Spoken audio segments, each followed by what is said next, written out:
այսօր Մանուկանի մամուլի սրահի հյուրերն են մարդիկ, որոնք մշտապես գտնվում են զինվորի կողքին, զինվորների ընտանիքների կողքին, իսկ հատկապես քարոզիա պատերազմից հետո արդեն զոհված հերոսների ընտանիքների հետ են, նրանց հոգսերի, վշտերի եւ մեկ տարվա ընթացքում երևի թե բազում հանդիպումներ են ունեցել, գիտեն նրանց հոգսերը, գիտեն ինչի մասին պետք է խոսեն եւ բանն այն է, որ հատկապես Տիկին Մանուշակի հետ արդեն աշխատում ենք 3-րդ տարին եւ մինչեւ այս քարոզիա պատերազմի ընթացքում եղել են զոհվածների ընտանիքներ, որոնց դուք աջակցել եք։ Տիկին Մանուշակ եւ մեր բանախոսների, քանի որ այսօր մեր քարոզիա պատերազմի զոհված հերոսներին վերաբերում մեր ասուլիսը, խնդրում եմ մեկ րոպե լրությամբ հարգենք նրանց հիշատակը,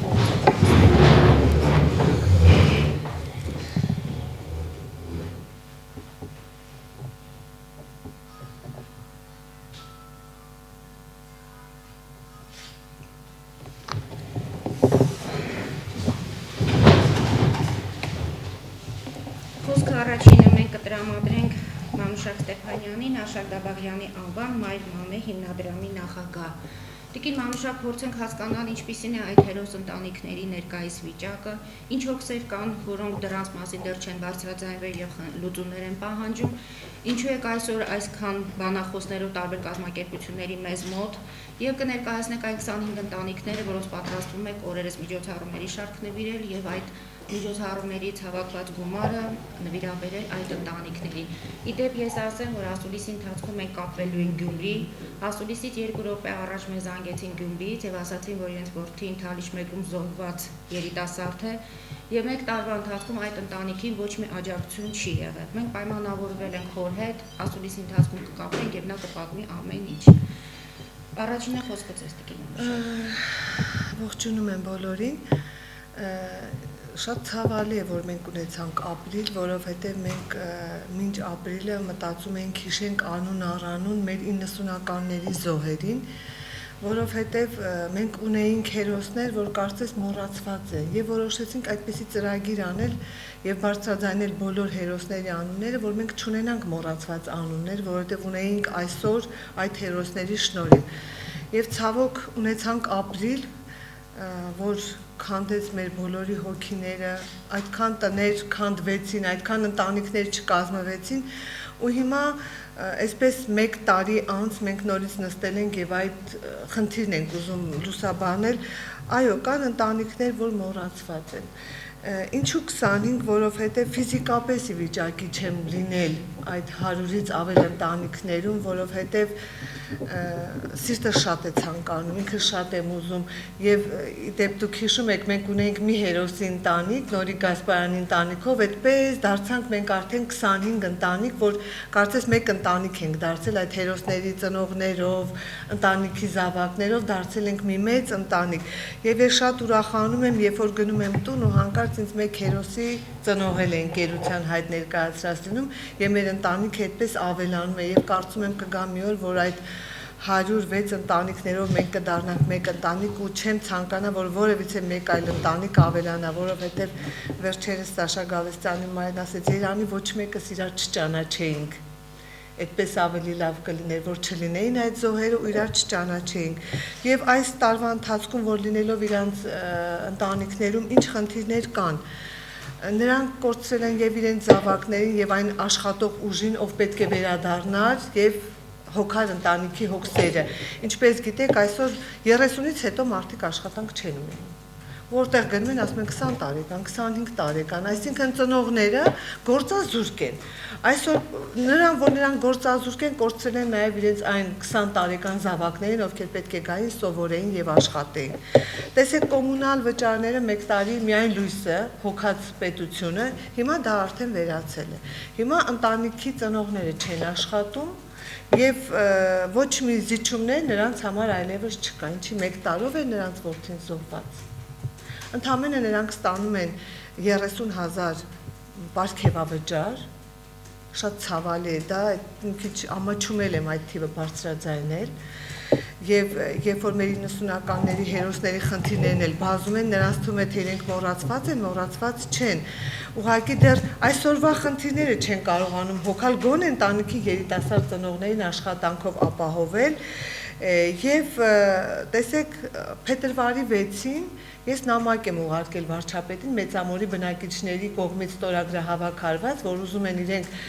այն փողոցը, որտեղ ապրել է Սաշա Գալստյանը, անվանակոչվի իրենց հերոսի անունով։ Ես փետրվարի 6-ին 1400 բնակիչների ստորագրությամբ նամակ ուղարկել եմ վարչապետին եւ մինչ այսօր պատասխան չկա։ Նման անտարբերություն կարծում եմ շատ ցավալի է։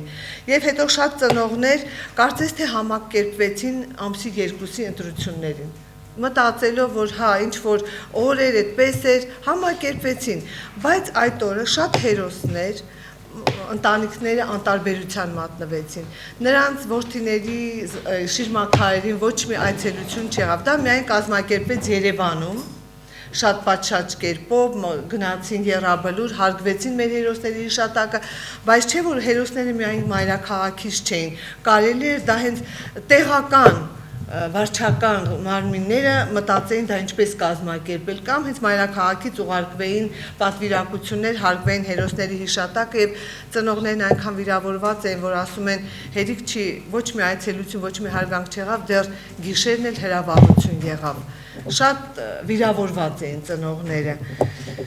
Տեսեք, այդպես շատ, երբ որ տեսնում են, ես ապրիլյան հերոսների ծնողներով շատ եմ մտահոգված, հերոսների, նախկին հերոսների ծնողները շատ եմ զանգարում, ասում եմ դուք բոլորդ մեկ եք ինձ համար։ Ուղղակի ես ապրիլ այսպես առանձնացրեցի ինձ համար, դա ոչ թե քարորյա պատերազմ էր, դա ճակատամարտ եղավ, պատերազմը մինչ այսօր շարունակվում է, որտեղ մենք ամեն օր լուրերով տեսնում ենք թշնամու ոտնձգությունները, դա ուղղակի քարորյա ճակատամարտ եղավ, իսկ ապրիլյան պատերազմը արդեն 1 տարի անցել դեռ չի ավարտվել։ Ես ուղղակի ինչու առանձնացրեցի ինձ համար էլ այդ ապրիլը, որովհետև տղաները կենթանի պատ կանգնեցին ու Արցախ, Հայաստան պաշտպանեցին թշնամու ոտնձգությունից։ Ու տեսեք ամեն օր նաև նոր դասարաններ են բացվում 90-ականների հերոսների անունով եւ իդեպ ուզում եմ հայտարարել մայիսի 9-ին էլ քաղաքապետարանի կողմից մեր արցախյան պատերազմի հերոս Աշոտ Խուրշուդյանի անվան դասասենյակ է բացում, ով եղել է Մուհունջի հրամանատարի տեղակալը եւ կարծում եմ մենք պատվով այդ արարողությունը կկատարենք ու այդպես բոլոր հերոսներին ենք անդրադառնալու։ Չունենք մենք մոռացված հերոս, որովհետև մենք այսօր ունենք 90-ականների հերոսների քարը դրած քարի վրա մեր այսօրվա տղաներն են քար դնում։ Մենք ունենք պաշտպանված Հայաստան, ուղղակի մեզ մնում է հերոսներին, տանիքներին ուշադիր լինել։ Տեսեք, ես ունեմ մայր, Վարդան Ղրմաջյանի մայրը, նա էլ Էջմիածնից է, նրանց ընտանիքն էլ է շատ վիրավորված, որովհետև Վարդանը ապրիլի 2-ից մինչ հունիսի 6-ը կարծեմ իր զոհվելու օրը նա դիրքերում է եղել։ Երևի բոլորդ հիշում եք, որ Օմարի Լեռնանցքում ջրհեղեղ եղավ եւ 2 զինվոր ջրհեղեղը տարավ, 2 օր հետո նոր գտան տղաների դիերը, նրանցից մեկն էլ Վարդան Ղրմաջյանն է։ Այսօր այդ երեխեն մեղավոր էր, որ ապրիլի 2-ին չզոհվեց։ Մեղավոր էր, որ 2 ամիս ինքը դիրքերում կանգնած մնաց ու այդպես այդ դժբախտ պատահարով զոհվեց եւ ընտանիքում նորից նրանց դուռը բացող չկա։ Ինչու։ Այդպիսի լիքը ինչուներ կան։ Եվ մնացածը մեր բանախոսները կասեն, թե ինչ ծրագրեր, այդպես այդ ամենից հետո առաջացավ այս մեր բարեգործական ակցիան եւ վաղվա միջոցառումը եւ 14-ի դեռ կանդրադառնանք։ Ներկայացեք եւ ասեք, թե ինչ ծրագրով եք հանդես գալու։ Ես ներկայացնում եմ Արդարոց ուսումնական կենտրոնը, մեր ամբողջ անձնակազմը, Լիլիթ Կարապետյան, Արդարոզի ամբողջ անձնակազմը պատրաստականորեն պատրաստ է աջակցելու այդ նահատակված հերոսների մայրերին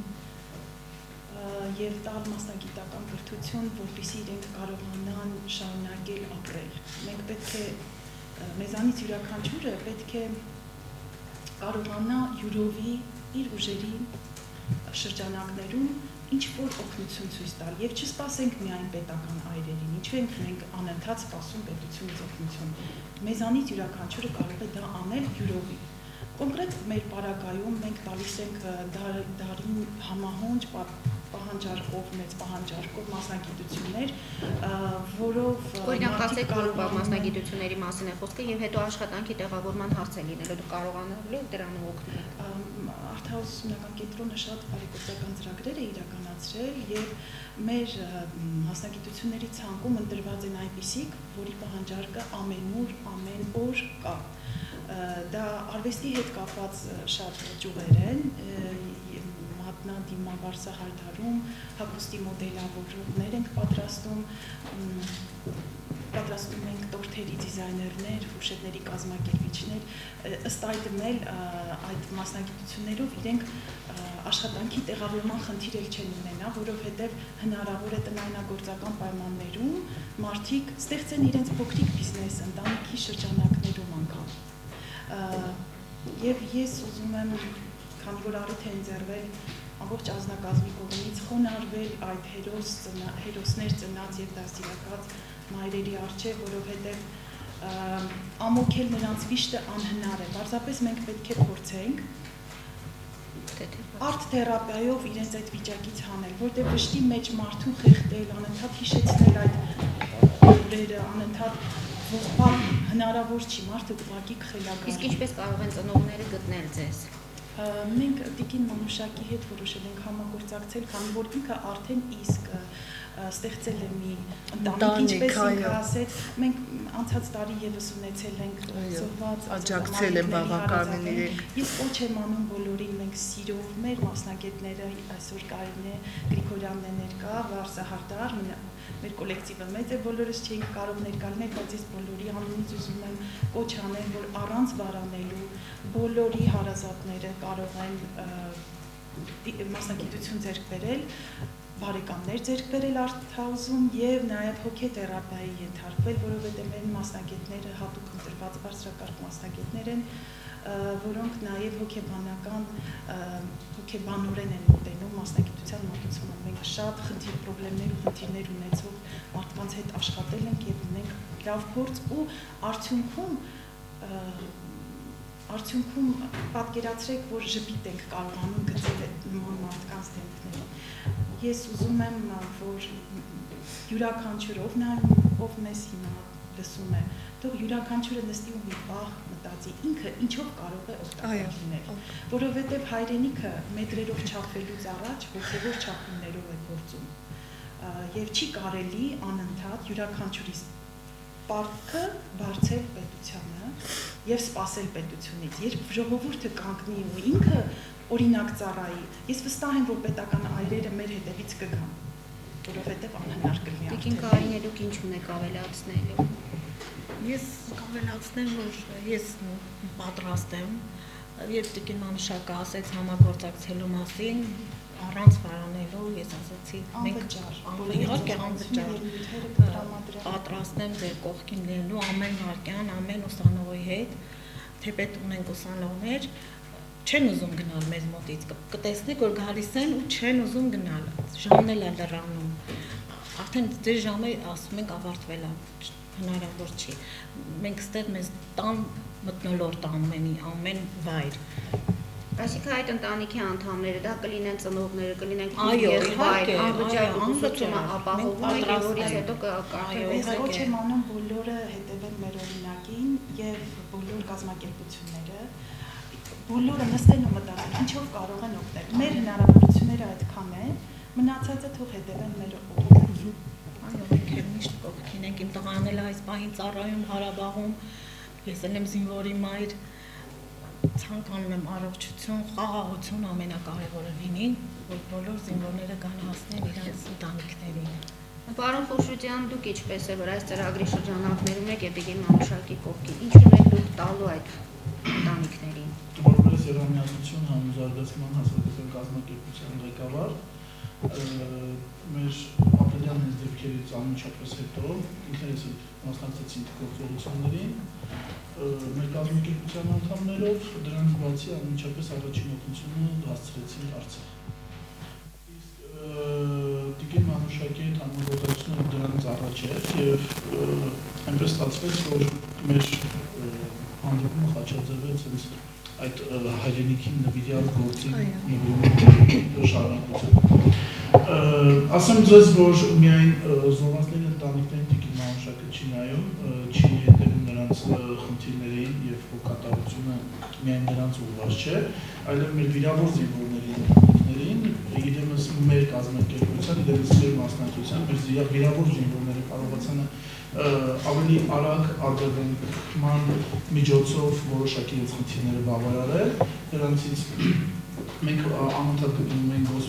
հոսպիտալներում, կարողանում ենք այնպես անել, որպեսզի մեր հատկապես անդամահատված զինվորների հիմնախնդիրները շատ արագ լուծում ստանան։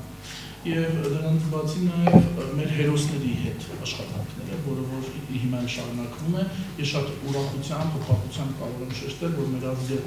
վերջապես կարողացավ արժևորել իր հերոսների նաև կենթանության օրոք, եւ մեր այն հերոսները,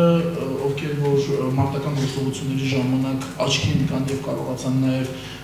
հասարակությունում իրենց հասարակ մտածելակերպով համեստությամբ փայլել, նրանք կարողանում են նաև այսօր դասեր տալ մատաղ սերնդին եւ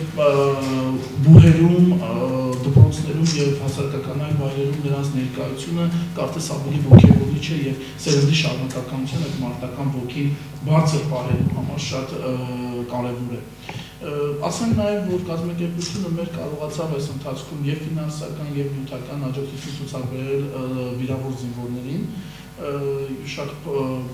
փայլուն երեխաներ, փայլուն տղաներ, որոնք կարողացան ոտքի կանգնեն, չընկճվել, հոգեբանորեն։ Գիտեք, դա ամենակարևոր բանն է, ես շատ կցանկանամ, որ այսօր հոգեբաներ ներկայացնել եւ ինքը գնահատական տալ, որ մարդը անդամահատվում է, բայց ժպիտը չի պակասում։ Մենք ապրիլյան քարոզիային պետք է անպայման չմոռանանք դա եւ ամենակարևորը, որ մեր լրագրողներն են, մեր լրագրողական հասարակությունը կարողացավ դա տեսնել, թե ինչպես է զինվորը, անդամահատված զինվորը կարողանում ժպտալ։ Սա կարծում եմ մեր հասարակության այդ հուզումն էր, որ կարողացավ իր ամփոփիչ այդ տեսքը պատկերը գտնել զինվորի տեսքով։ Մեր կերպարը, մեր զինվորի կերպարը շատ բարձր է եւ չպետք է չմոռանանք նաեւ այս ընտանիքներին։ Եվ հերոս ընտանիքներին, կենթանի հերոս ընտանիքներին եւ վիրավոր հերոսներին։ Եվ շատ ուրախ եմ, որ հետևում եմ մեր հերոսներից ոմանք արդեն գտնվում են արտասահմանում եւ բուժման նպատակով եւ նաեւ այցելություններ են իրականացնում հայ համայնքներ, ներկայացնում Արցախյան խնդիրը մեր Սփյուռքին, որովհետեւ Սփյուռքում էլ կարծես թե կարիք կա ավելի ճիշտ, ավելի առաջին դեմքով ներկայացնել պատերազմի արհավիրքը, պատերազմի հետևանքները, պատերազմը կարծում եմ դա գովելի չէ, կարծում եմ մենք խոսում ենք մեր հերոսների մասին, բայց եկեք խոսենք ավելի խաղաղության մասին։ Եվ այստեղ նաև պետք է շատ մեծ ճիշտ է շան ենք պատկան մարմինների թերացումները բարձրաձայնում, բայց շատ մեծ է դերը Հայաստանյան կրթության եւ գիտության նախարարության եւ Հայաստանյան պաշտպանության նախարարության, կարծում եմ այդ նախաձեռնությունները, որ հատկապես պաշտպանության նախարարությունը հանդես է գալիս, շատ ժամանակավրեպ եւ ճիշտ է, որովհետեւ գոնե հետագան մենք չենք տեսնի այն խնդիրները, որոնք որ այսօր Տիկին Մանուշակը բարձրաձայնում է։ Հուսով եմ, որ մենք կարողանանք ավելի ու ավելի հարթել այդ կենտրոնոտ խնդիրները, կարողանանք ճիշտ մոտեցում ունենալ, կարողանանք հասարակությանը ստիպել, որ ոչ միայն Տիկին Մանուշակը կամ մի շարք հասարակական կազմակերպություններ, այլև համընդհանուր ժողովրդական ալիքի հույզերի ներքո մենք մեր այս ընտանիքների կողքին լինենք եւ այս ընտանիքներն էլ իրենց ուշադրությունը երբեք իրենց օտարված չզգան իրենց հայրենիքում, մի հայրենիք, որտեղ իրենց որդին արյուն է թափել։ Կարծում եմ այլյան գինը պետք է արժևորենք եւ ավելի ու ավելի խորացնել այդ հարաբերությունները։ Ստելլա Մելիքյան, կարծես թե Ստելլան ամենաերիտասարդ ներկայացուցիչն է ձեր անդամների, ինչ եք դուք առաջարկում այդ ընտանիքներին։ Ես ներկայացնում եմ Արշակ Դաբախյանի անվան Մայր Մանեսկի գեղարվեստական մասը։ Ես որպես դիզայներ մոդելավորող նախագահի հետ, Տիկին Մանուշակի հետ մտածեցինք այս տարվա ընթացքում շատ միջոցառումներ են արվել եւ ապրիլից հետո, այս ապրիլի 2-ից հետո որոշեցինք, որ չէ որ այս ցավը նորից վերապրեցին մայրերը եւ այդ ապրիլը նորից վերապրեցին, տարին լրացավ։ Որոշեցինք գեղեցիկ միջոցառում կազմակերպել եւ ես որպես դիզայներ մոդելավորող իմ առաջին հավաքածուն որոշեցի նվիրել ապրիլյան զոհվածների մայրերին։ Եվ գեղեցիկ միջոցառմանը միացան Art House-ը, միացավ Արարատ հյուրանոցի անձնակազմը, որը տրամադրեց մեզ տարածքը, եւ շատ այլ մարդիկ, ում աջակցությամբ մենք բարերարների աջակցությամբ առաջ գնաց այդ ծրագիրը եւ ամսի 14-ին, ապրիլի 14-ին կկայանա։ Այդքանը։ Լավ, գուցե Ասեմ, որ Ստելան եկավ առաջարկից, ուզում եմ այսպեսի ծրագիր, մախմուր աղջիկ է կոչվում իդեպ հավաքածու։ Ես էլ գիրքը պատրաստել ու չէի տպագրում, վայ ասի Ստելա ջան, ուրեմն ես էլ այդ օրվա համար գիրքս կտպագրեմ եւ իմ կտավների ցուցադրությունը կանեմ։ Մեզ միացավ մեր կազմակերպության անդամ Տիկին Լենա Մուրադյանը, նա էլ ասեց ես էլ տիկնիկներ կպատրաստեմ մախմուր աղջիկ եւ Զատկի տոնին ընթառաջ խորհրդանիշ ունեցող այդպիսի հուշանվերներ եւ այդպես բոլորս միանալով Art House-ը, EDKTM-ը, իրավապաշտպան Նարե Արամյանը, պատանի ստեղծագործողների կենտրոնի տնօրենը, Արարատ հյուրանոցը, Ստելան Տիկին Լենան եւ մի ուրիշ բարերար Անուշ Գևորգյանը նայել հայկական այդպես խորհուրդ ներկայացնող օրգանիկ օճառներ է պատրաստում եւ որոշեցինք, որ այդ օրը ապրիլի 14-ի դե բոլորը հրավիրված եք 18:00 Արարատ հյուրանոցում կլինի բարեգործական ակցիա։ Ուրեմն բոլոր այդ հագուստների վաճառքից, գրքերի վաճառքից, այդ հուշանվերների վաճառքից եւ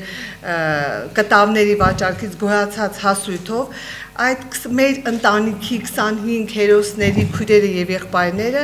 նրանց համար կկազմակերպվի ամառային հանգիստ։ Ուսանողները մեկ շաբաթ կհանգստանան Սևանում, մեկ շաբաթ Ծաղկաձորում։ Դա էլ մեզ աջակցում է տղամարդիկ հասարակական կազմակերպությունը, նախագահ Արամ Մելիքյան։ Այսպես դարձանք մի մեծ ընտանիք, Art House-ն էլ այդ օրվա բոլոր մոդելներին կգեղեցկացնի եւ ծրագիրը կարծում եմ շատ գեղեցիկ կլինի։ Իսկ վաղ ամսի 12-ին ժամը 6-ին Մեծամորի մշակույթի տանը կրկին աջակիցների օգնությամբ, ոնց որ թե նույն աջակիցներն ենք միշտ լինում իրար կողքի, Մեծամորի մշակույթի տանը տեղի կունենա մեր բոլոր հերոսների փառաբանման երեկո, իդեմս Մեծամորցի Սաշա Գալստյան, այնպես որ բոլորը հրավիրված եք։ Եթե լրագրողները հարցեր ունեն, լսենք հարցերը, եթե չկան առայժմ հարցեր, մենք փորձենք կապվել Գյումրի, լավ։ Այո։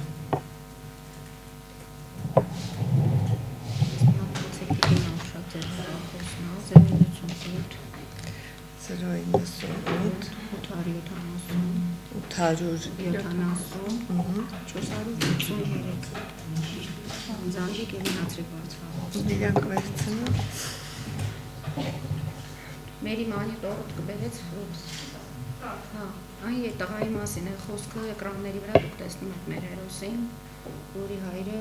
մեզ աղազանգեց։ Ալո, Գառնիկ, Մարին է Նոյան տապանից։ Հիմա դուք ասուլիսում ուղիղ եթերում եք, խնդրում եմ ներկայացրեք, ինչպես է ձեր իրավիճակը։ Ձեր տղան որտեղ է զոհվել եւ մեկ տարվա ընթացքում ովքեր են ձեզ աջակցել կամ ում եք դիմել, որոնք ոչ մի բանով ձեզ չեն աջակցել։ Մի խոսքով պատմեք պատմությունը։ Ես Կարոլյան Զովանքի Գևորգ Վարդանյանն եմ։ Գևորգը դարել է Փալիշ մեգուր։ Զոհվել է ապրիլի 3-ին 2017 թվականի հունվարի 7-ին դիմել է պաշտպանության նախարարին ընդունելության համար։ Սակայն մինչև հիմա ընդունելություն չի եղել։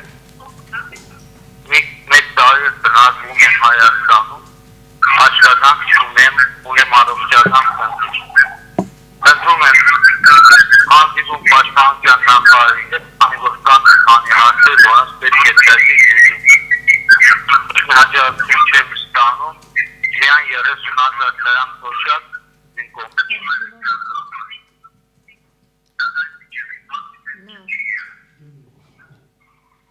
Գագիկ, մենք լսեցինք ձեզ, մեր հյուրերը ձեր հեռախոսահամարը կվերցնեն, հետո ձեզ հետ կկապենք, տեսնենք ինչով կկարողանան ձեզ օգտակար լինել։ Հաջողություն։ Դե փաստորեն սա Պատմություններից մեկն էր, որ հաստորեն գյումրեցի ընտանիքը ոչ մի բանում այս մեկ տարվա ընթացքում ուշադրության չի արժանացել։ Շատ ընտանիքներ կան այդպես, այո։ Դուրս մնացել, թե ինչու դա։ Նոր է ինքը ընկերության հայտ էր ուղարկել։ Ուղղակի ֆիզիկապես չեմ հասնում, բայց ես համոզված եմ, որ բոլորի հետ լինելու այդ հանդիպումը բոլորի խնդիրները բարձրացարվելու Տիկին են։ Մանուշակ, այդ 25 ընտանիքները, որոնց հիմա դուք պետք է օգնեք, ովքեր են այդ ընտանիքները, մարզերից են, թե Երևանաբնակներ։ Չէ, մարզերից են, իհարկե, տարբեր Կապանից ունենք, Շիրակի մարզից ունենք, Արմավիրի մարզից, Կոտայքի մարզից, Երևանից շատ քիչ Իսկ են։ ինչպես եք առանձնացրել այդ 25 ընտանիքներ, ինչպես է ստացվել, որ հենց այդ ընտանիքները, ոչ թե Այդպես ստացվել է, ուղղակի ես հատուկ չեմ ընտրել։ Հիշում եք երևի, որ ես պատմել եմ ապրիլի 8-ն էր, երբ որ բացեցի համացանցը, տղաների նկարները հրատարակվել էին, այդպես մեջից ժպտացող մի տղա ոնց որ ինձ ասեր գնա գթի իմ ծնողներին, դա կապանցի Նորիկ Գասպարյանն էր, գնացի Կապան ընտանիքի հետ հանդիպեցի ու այդպես նորիկով սկսվեց իմ քայլերը դեպի զոհվածների ընտանիքներ։ Այսօր իրանք 25-ն էլ իմ ընտանիքն են, այնպես եմ սենց միաձուլել, որ օրս առանց իրանց չեմ պատկերացնում, առավոտյան արթնանում եմ, բոլորի հետ հերթով խոսում եմ, բայց ու ամեն օր ես կիսում եմ մնացած տղաների նկարները իմ էջում, անուն ազգանունով, ես քանի որ մանկավարժ եմ, իմ ընկերներից մեծ մասն էլ իմ աշակերտներն են, որպեսզի իմ աշակերտների աչքերի առաջ եւ ականջներին ու շուրթերին այդ հերոսների անուն ազգանունները անընդհատ հիշվի ոչ միայն ապրիլյանը, այլ 90-ականներից մինչև այսօր։ Մենք ունենք շատ լավ երիտասարդություն, ովքեր ամեն օր պատրաստում են այդպիսի նյութեր եւ տեղադրում են համացանցում 90-ականներից մինչև այսօրվա հերոսների կենսագրություն, ծննդյան օրեր, նրանց սխրանքի ճանապարհը, հիացած եմ այսօրվա սերունդով։ Այո, այսօր զինվորը մեր երկրի մարդն է։ Մեր կարևոր մարդ այսօր զինվորն է։ Մենք չգիտեմ, առանց զինվորի ոնց կլինի։ Ես միշտ ասում եմ, մեր հողը կարմիր գույն ունի եւ մեր հայրենիքը լքող բոլոր հայրենակիցներից խնդրում եմ, մի լքեք մեր հայրենիքը։ Մենք այստեղ անելիք ունենք։ Մենք պատասխան ունենք տալու այդ մեր զոհերի առաջ, մենք պետք է պահենք նրանց արածը։ Չգիտեմ, իրոք մեր հողը կարմիր գույն է եւ մենք իրավունք չունենք այն լքելու, այն պետք է պաշտպանենք Իսկ ինչ ակնկալիք ունեք այս հետընտրական շրջանում եւ ընդհանրապես։ Ասեմ, որ ես ունեմ ակնկալիք։ Ես համոզված եմ, որ այն անձինք, ովքեր կրկին ընտրվեցին կամ նոր ընտրվեցին, պետք է արդեն, գիտեք, այս մի տարին շատ բան փոխեց մեր բոլորի կյանքում եւ կարծում եմ, որ բոլորս պետք է նստենք ու մի հատ մեզ թափ տանք ու մտածենք, ինչ պետք է անենք, որ վաղը մենք չունենանք այլևս զոհեր, ունենանք շատ մարտունակ բանակ, ունենանք սպառազինված բանակ, իսկ հասարակության մեջ էլ մենք պետք է պատրաստ լինի մեր սերունդը, մենք դարերով ունենք թշնամի, մենք մայրերս էլ, աղջիկներս, տղան, բոլորը պետք է զենք բռնել իմանան, մեր տղան ոչ թե պետք է գնա բանակ նոր սովորի զենք բռնել, ինքը զենք բռնած պետք է գնա բանակ, Եվ եկեք քաղաքական կողմը բարոյականով չփոխարինենք, որովհետև կարծում եմ բոլորիս պարտքն է, անկախ ինչ վերադասավորումներ կլինեն, բոլորիս պարտքն է մեր զինվորների, մեր զոհերի ընտանիքների, մեր հաշմանդամների ընտանիքների եւ հաշմանդամների, մեր հերոս այն զինվորների, ովքեր իրենց կյանքը չէին խնայում մարտի դաշտում, բոլորի կողքին լինելու համար եւ 90-ականների ընտանիքների եւ մնացած այն ընտանիքների, ովքեր որ դրա կարիք ունեն, ինչպես նաեւ կարիքավոր ընտանիքների, սոցիալապես անապահով ընտանիքներ, որոնք որ այսօր ոչ միայն նայն պետության հնարավորությունների թե ինչ իրենց տան, որպես իրենք կարողանան ապրել կամ գոյ